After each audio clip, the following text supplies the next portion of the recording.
Bonjour à tous. Eh bien, j'ai pris une bonne résolution, c'est celle de partager avec vous, sous la forme de courtes vidéos, ma passion des nombres. Alors, ce seront des vidéos courtes et je vais commencer par une vidéo un peu générique qui va présenter ce que j'appelle la famille des nombres, de 1 à 9, comme s'ils étaient tous autour d'une table, heu, ils arrivent l'un après l'autre et ils viennent avec ce qu'ils sont vraiment, forcément, sans tricher, avec leur caractère, leur passé, leur culture, leurs humeurs, leurs intentions, leurs projets et bien sûr, ils sont différents et leur énergie, évidemment. Alors, on peut imaginer que du 0 qui contient tout, qui contient toutes les potentialités avant la naissance des nombres, ils sont tous là, prêts à arriver. Donc du 0 naît le 1. Le 1, c'est l'unité primordiale, c'est l'unité. C'est celui, le 1, qui contient tous les autres nombres. Donc l'humanité dans l'unité, c'est puissant. Le 1, c'est celui qui, bien sûr, se retrouve tout seul et ne se pose pas de questions pour savoir qui pourrait l'aider, et qui fonce, qui débroussaille, qui va où les autres ont peur d'aller. Lui, il ne se pose pas la question puisqu'il est tout seul, il faut bien qu'il avance. C'est un peu le caractère du 1, d'une personne marquée par le nombre 1 dans son thème numérologique, que je décris là. Après l'unité primordiale du 1, arrive le 2, qui représente le contraire, c'est-à-dire la division, le contraste, les doutes, l'empathie par rapport au 1 qui ne se posait pas de questions sur les autres. Arrive ensuite, après le 2, arrive le 3 qui est né donc de l'engendrement, de l'accouplement, pardon, de l'accouplement du 1 et du 2. C'est donc un enfant. Il se comporte d'ailleurs dans la vie souvent comme un enfant. Le 3, une personne marquée par le 3 dans son thème jusqu'à 99 ans, se comporte un peu comme un enfant. Alors le 3, il est léger, il apporte la créativité, il apporte la joie, l'insouciance, la légèreté. La vie, c'est une comédie. Voilà pour le 3. Vous l'avez remarqué déjà, donc chaque nombre qui arrive se construit par contraste ou complémentarité par rapport à celui qui précède. Voilà. Après le 3, qui apporte avec lui un flux créatif très puissant. Parce que le 3, c'est celui qui ne se pose pas de questions sur le regard des autres. Alors, il est très libre dans sa créativité.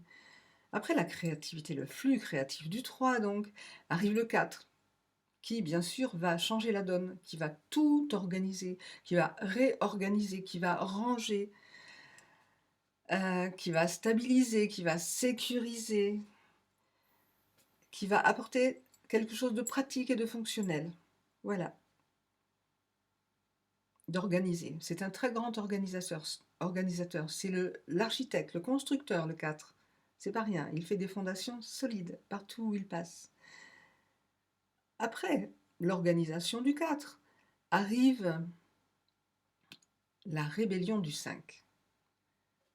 Par contraste, en effet, le 5 maintenant arrive et il va donner un coup de pied dans la fourmilière bien organisée du 4.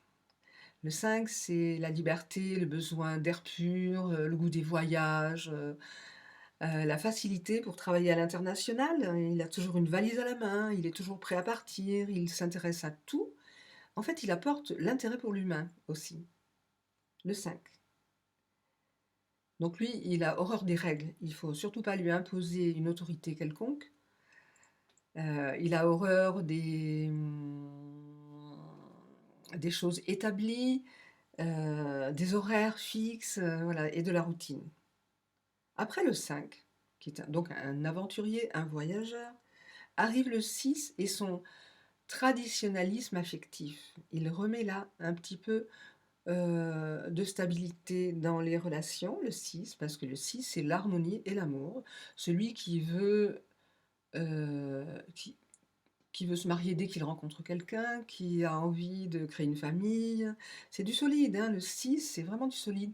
Le 6, c'est celui qui aime s'occuper des autres et les nourrir. Mais la nourriture n'est pas que alimentaire. Voilà.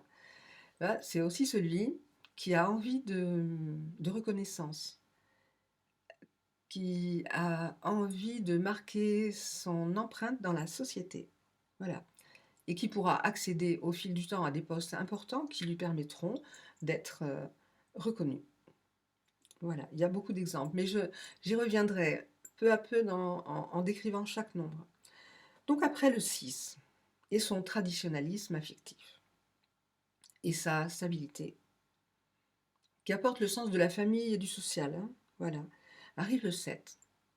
Alors que le 6 était vraiment très extraverti, tourné vers l'extérieur, vers les autres, le 7, lui, il est très tourné vers l'intérieur. Le 7, c'est celui qui a besoin de solitude, qui est finement intelligent, mais très solitaire. C'est le chercheur, en fait. C'est le chercheur type. Voilà, celui qui a besoin d'apporter des réponses à tout. Sa meilleure question, c'est pourquoi, dès qu'il est petit d'ailleurs. Voilà. Lui, il recherche la perfection à l'intérieur de lui, donc. Et comme il apporte aussi des réponses, il finit par être un phare pour le peuple. Voilà, on verra. Arrive ensuite le 8. Alors, donc le 7, pardon, j'y reviens 2 secondes. Le 7, c'est la conscience de soi, celui qui va chercher à l'intérieur de quoi il est fait, comment ça fonctionne, est-ce qu'on n'est qu'un corps ou pas, etc. Et la réponse va arriver avec le 8, justement, parce que le 8, c'est l'équilibre de l'esprit, la boucle du haut, et du corps, la boucle du bas. Le 8, c'est celui qui a trouvé l'équilibre entre le haut et le bas, entre le donner et le recevoir. C'est celui qui est un battant, qui réussit tout ce qu'il entreprend, à condition d'être harmonieux, bien sûr. Voilà. Donc, ses sujets favoris au 8 sont la santé, puisque le corps est là, dans le 8, dans l'équilibre du 8, la justice, le commerce, la réussite avec l'argent. Mais l'argent dans le sens noble du terme, hein, voilà. C'est-à-dire que le 4 a apporté la matière, la matérialité.